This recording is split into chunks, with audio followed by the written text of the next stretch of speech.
little tiny country roads, and they're full. I mean, when I went down with George, it's quite well. Derek can tell you the same. It's very, very weird. Yeah.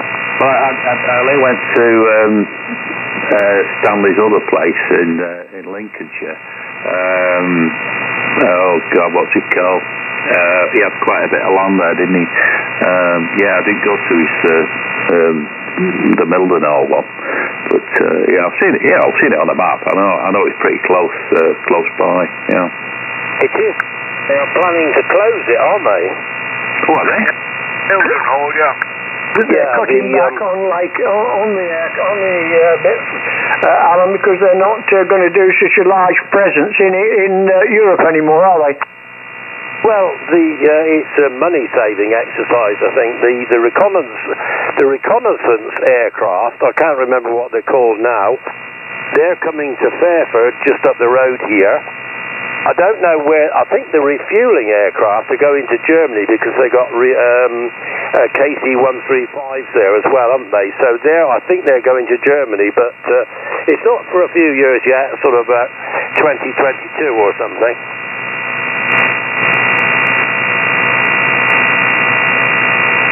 I used to go on both places quite a lot at one time because I used to shoot and coach at the American gun clubs at Lakenheath, Alconbury, Mildenhall, and sometimes over at Upper Ayford. They were the ones I used to go on quite regularly. Stanley used to talk about it quite a bit because his grandson was the postman, and he used to have to drive in, and he used to tell us about all the security in Mildenhall, delivering the post and all the rest. Oh yeah, I mean, I've been to Lakenheath, carried explosives from up Scotland down to Lakenheath, and on my own, got to the gates and taken it to the dump, and they give you an escort so they don't get nicked. Yes, I've been to Lakenheath. They built a hospital there, which was designed to. They built it there. They built two, and of course, being an American company, we were favoured anyway. But we had all the switchgear contracts for the hospital in Lakenheath, and they also built one just up the road here, near not far from Oxford. And the one in Oxford has never been used. It's been pulled down. So, yeah, we did quite well out of that. That one at Lakenheath, the hospital at Lakenheath, Alan's quite a large hospital, actually. I mean, I should think it's large enough to cater for all the Americans' needs over here. Yes, I went up there to talk about the switchgear, and the bloke took me right round the hospital, and he took me into this little room. And he said, you know that machine's there for? It's a bit gruesome. He said, you know what, that machine is there? And I said, no. And it looked like a mangle, to be honest. He said, well, if we have to amputate, he said, that's where we put the bit we've cut off. Grind it up. Oh dear. I thought, I need to get out of here. Sounds a bit gruesome. Yeah. They didn't let anyone into the hospital once because a friend of mine, he got injured, and I went to visit him because he was in there for about a fortnight, so well, that's the only time I went in, but it's a very large hospital. Well, it's a very large hospital for an airbase, let's put it like that. No, Alan. Yeah, right, yeah, okay.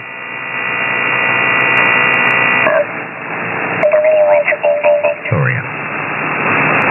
G0 AWV calling CQ. CQ calling CQ80. So there you are. So that's all working fine. Should we need any talk back? Yeah, nothing too much more, really. I'm back on Friday, Willie, but not in time for the net. I don't suppose I should be leaving before the net has started. So the next time I'll be making an appearance will be on Christmas Eve on the Sunday. So unfortunately I won't be back in time for well, not as things are at the moment. I have hummed and hawed as to what time I am going to be coming back, but at the moment I think it's going to be Friday morning. So there we are. Okay, yeah, not too much more, but I don't need to rush away yet. So another couple of overs, and then I must duck out. G3BYG, G4WYJ for the group. G4WYJ and the group G3BYG right back. Yes, okay, Jim, all fine and all understood about the next week. So we probably won't hear you on Friday unless you come back early. So there we are. And I'll pass it back to Gary. Hello, Gary. I forgot to give you a report. I wasn't looking at the meter, but you're 5 and, well, I reckon 9 on the meter at least. So, would you like to have another go? F5, VLO, it's all yours. Yes, okay. Hello, standing by.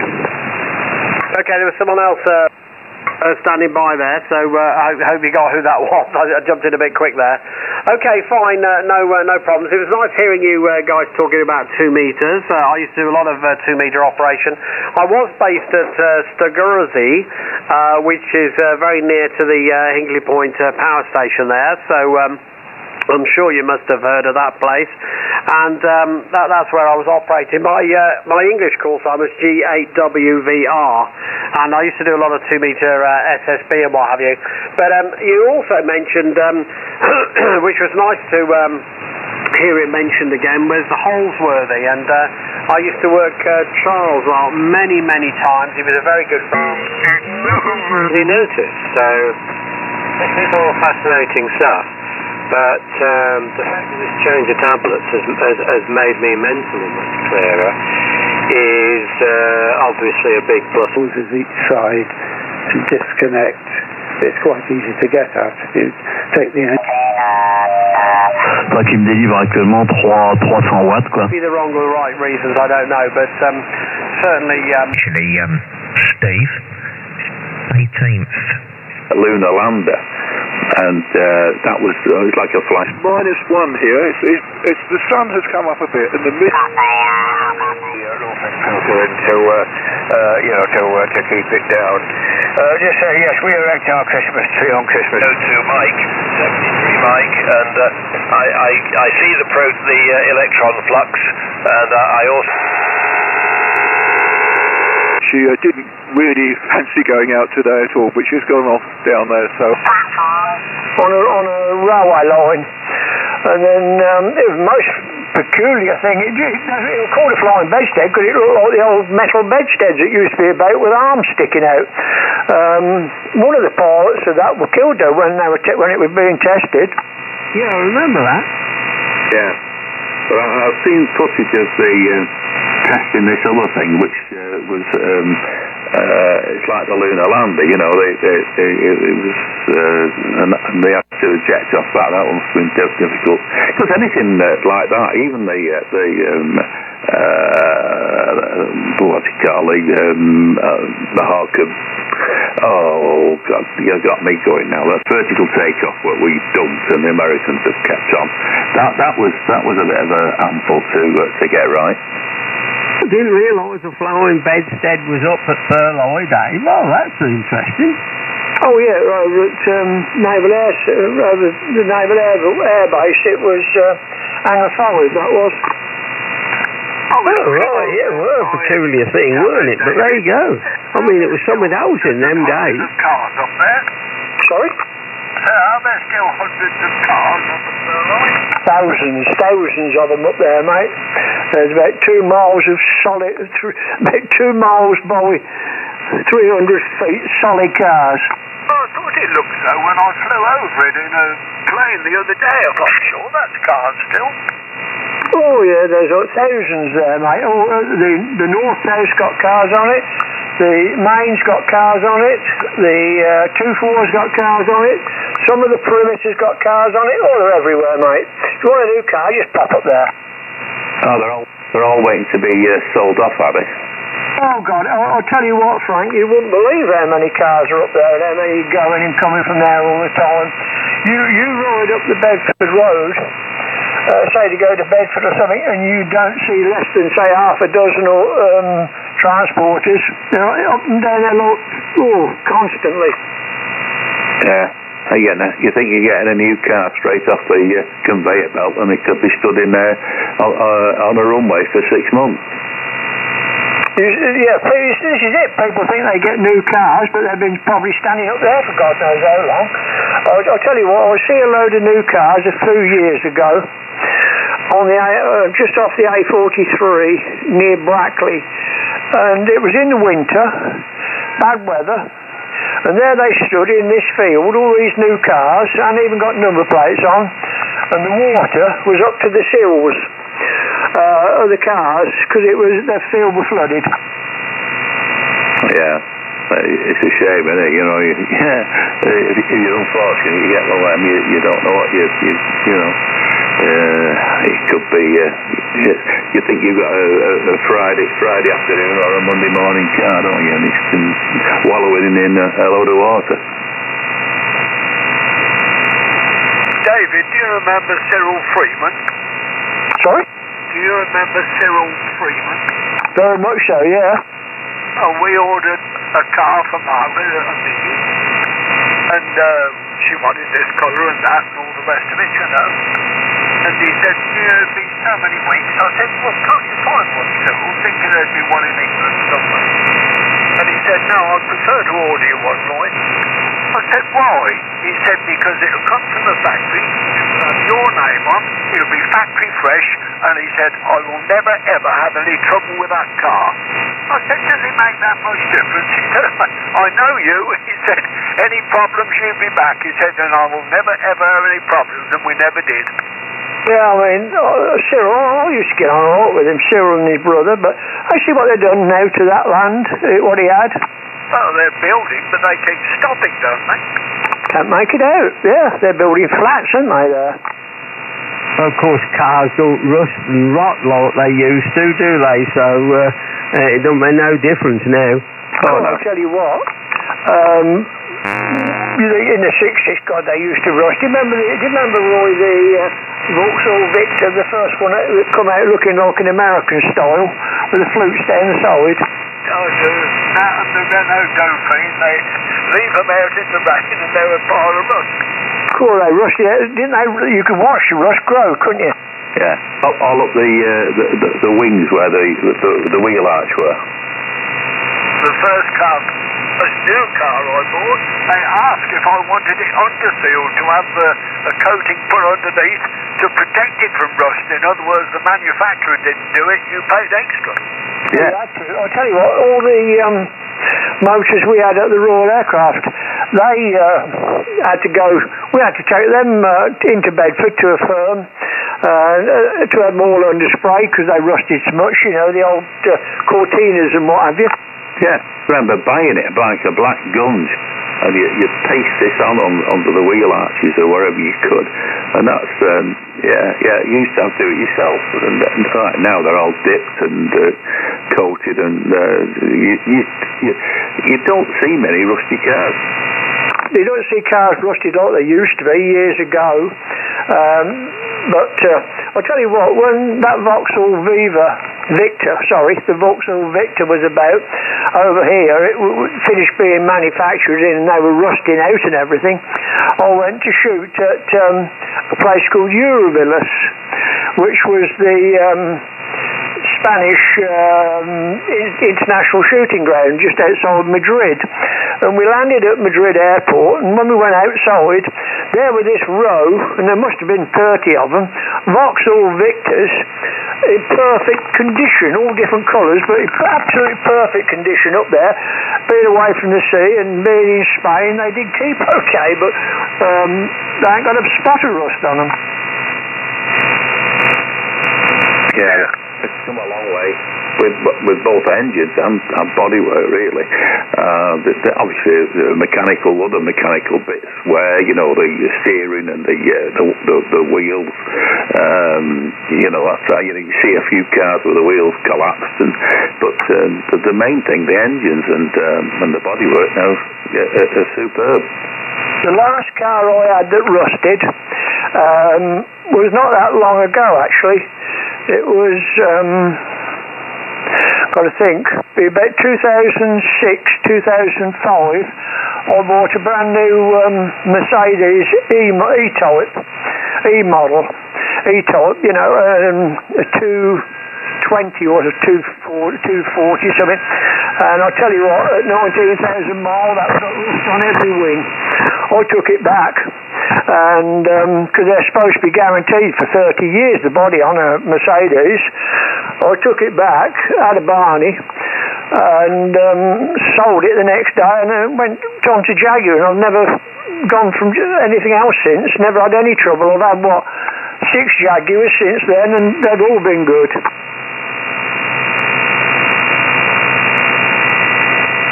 Well, these Mercedes are rubbish, aren't they? Especially the black ones.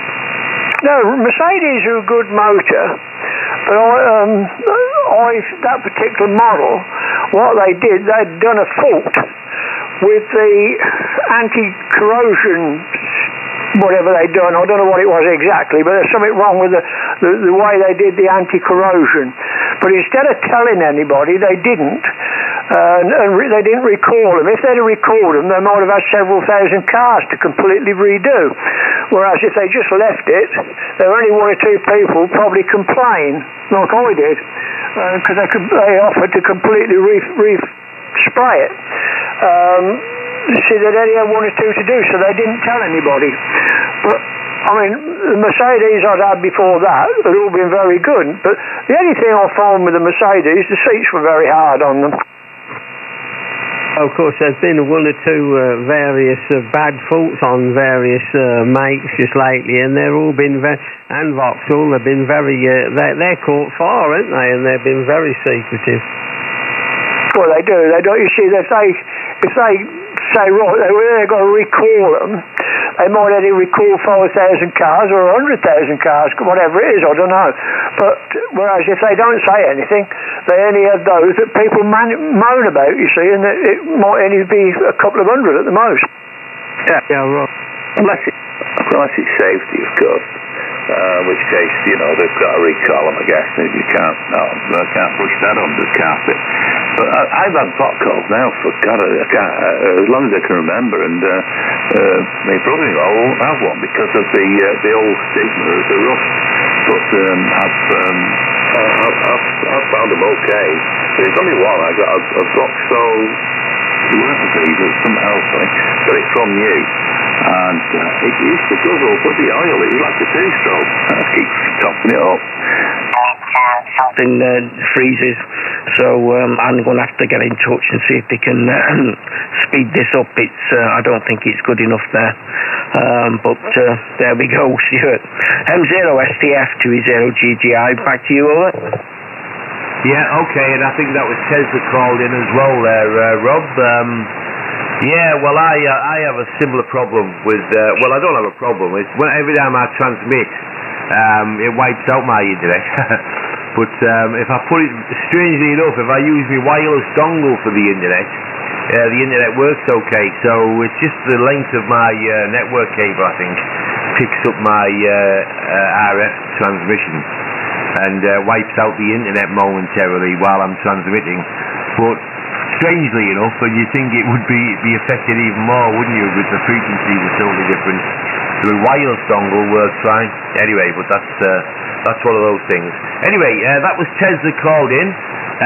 So I'll pass it over to you, Tez, and there's Rob on 20GGI, myself, Mike 0 Sierra Tango Fox. And you were coming in okay, a bit low with me, Tez, but I did hear you. MW0ZUS in the group, M0STF. M0STF, MW0ZUS. Good morning, Stu. Good morning, Rob, if you can hear me. I did give Rob a few calls. I can hear him. He's only an S1, S2 here, but I can hear him. Radio 5, but he's peaking at 7 and settling around a 5.5, Stu. Hope you can hear me. M0STF, MW0ZUS. Yeah, okay, Tez, I can hear you. About the same with me, Tez. You're about a 5.6 to a 5.7. And we'll see if Rob can hear you. Rob, I don't know if you got much of what Tez said there. He said he was hearing you, but you are quite low with him. 2E0GGI, M0 in the group, M0SDF. M0SDF, 2E0GGI, with NW0ZUS. Yeah, unfortunately, I can tell he's there, but I couldn't pull him out of my noise. I've got an S9 noise, so you've got... I've just realised the electric pylons must be crackling. It does look a little bit damp outside. Though I've got a forecast in my sunshine there, but like I say, unfortunately, I've got an S9 noise and can tell he's there, but he's just a little bit quiet and right in my noise level. Whereas you're a good 10, 15 dB over the line with me there, Stuart. So a bit of a problem there, unfortunately. If you can hit, I'll hand it back to you, Stuart, and then you hand it to Tez there, because just in case he doesn't get through to me. M0SDF 2E0GGI. Over to you, Stuart. Yep. Okay, Rob. Tez, I don't know if you heard Rob there, but he's not really picking you up all that well. It's a bit strange, actually. It's normally me that has the really high noise floor on 80 metres, but my noise floor is about S6 at the moment, which is very, very, very good for me. I'm quite happy with that at S6. And all of my power supply noises have gone as well, Tez, at the moment. So they haven't been turned on yet. So the band is relatively quiet for me. And I'm hearing both of you, Rob's booming in, Rob's a 5.9 plus. Tez, you're about a 5.6 to a 5.7. You are above my noise floor, Tez, so I am hearing you. So that's good. Anyway, did you hear much from Rob there, Tez, I wonder? MW0ZUS in the group, M0STF. M0STF, MW0ZUS. I can hear Rob fine, even when he's an S1. He's around an S1, still radio 5, and sometimes an S2, but he did actually shoot up to a 5 on the end of his over. You are about a 5 to 7, radio 5 all the way, but you've dropped down now, Stu, to around an S2 or 3. My noise floor is a S1 or lower here at the moment. I'm pretty sure the in-ram mod has made things a lot better, because I can hear Rob even at an S1. M0STF, MW0ZUS. Yep, okay, Tez, you dropping down a little bit on me there, but you're still radio 5, still hearing you. Yeah, well, Rob, Tez is hearing you fine, Rob. He's receiving you fine, although you're a very low signal with him, and he has got a very low noise floor at the moment, so that's probably why he's hearing you, Rob. You're not hearing him. Like I say, I'm usually the one that suffers with the high noise floor, but mine's still about a 5 or 6, but it's a lot quieter than what it normally is. When I get things turned on in this area, I just seem to get wiped out. So this time in the morning for me on 80 metres is usually about the best time. When we try and have our net on the evening, normally that's when everything gets turned on, and I do get swamped with quite a lot of noise one way or the other. So Tez is hearing you, Rob, but obviously you're not hearing him too well. 2E0GGI in the group, M0STF. M0STF, 2E0GGI returning. Well, I got most of his last over. I think he would be probably a 5 and 9 with me had I not got an F9 or F8 plus noise with me.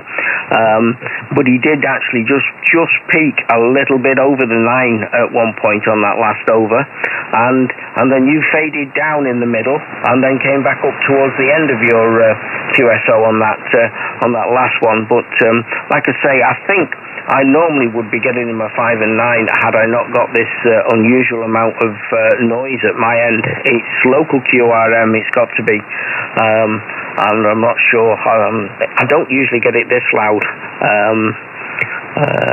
Like I say, I might have to put that bazooka back up because that was very good on receive. So there we go, Stuart.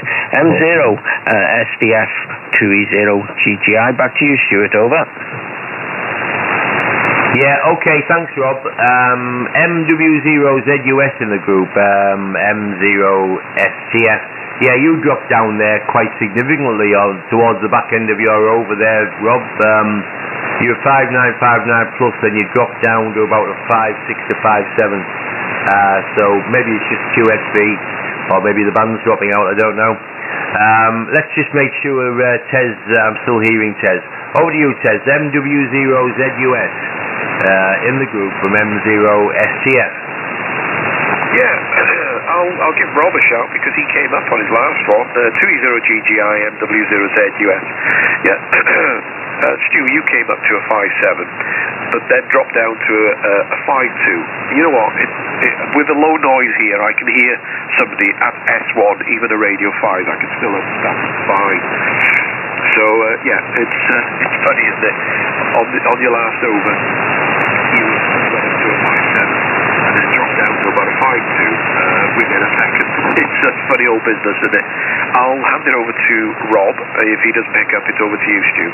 2E0GGI MW0ZUS. MW0ZUS 2E0GGI. Yeah, well, I got most of that there, Tez. Not bad at all. But like I say, you are just above and occasionally just dip below my noise level. And I was looking at the needle all the way through that, and my background noise was just under the 9, just a fraction under the 9. It's probably 8.8, something like that, if the needle's accurate there, but that's the problem I've got at this end. It's local QRM at my end, so it's not usually this high, but like I say, all the heating things are on, and the guy next door, I think, has got a very noisy thermostat, but I think it's the electricity pylons at the bottom of the garden.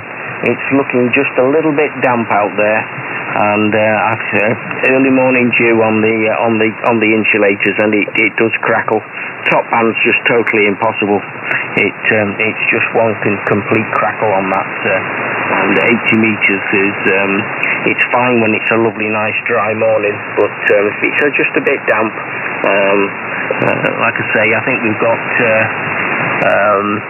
95% humidity outside, so I'm thinking it's the electric pylons are crackling, unfortunately. I need to get out and away from all this noise here, and out in the countryside, I think would be a nice place to be. Radio-wise, with a low noise floor, would be absolutely superb. So I need to get my boat back in the water and start going mobile from the boat, because that's one of the quietest places, according to Pam there on the horizontal net. You get out to sea and the noise floor drops away, because there's only you out there and whatever noise you generate on the boat. So there we go. M0 STF 2E0GGI. Back to you, Stuart. Over. Yep, okay, thanks, Rob. MW0ZUS in the group, M0STF. Yeah, well, I would, I would give my right arm to have a very low noise floor. That's the biggest bugbear I have. I've always had, actually, living in a sort of, it's not, I live in a sort of it's a relatively small town, I suppose, Kingsborough, but it's got its sort of housing sort of estates, etc. And I live in,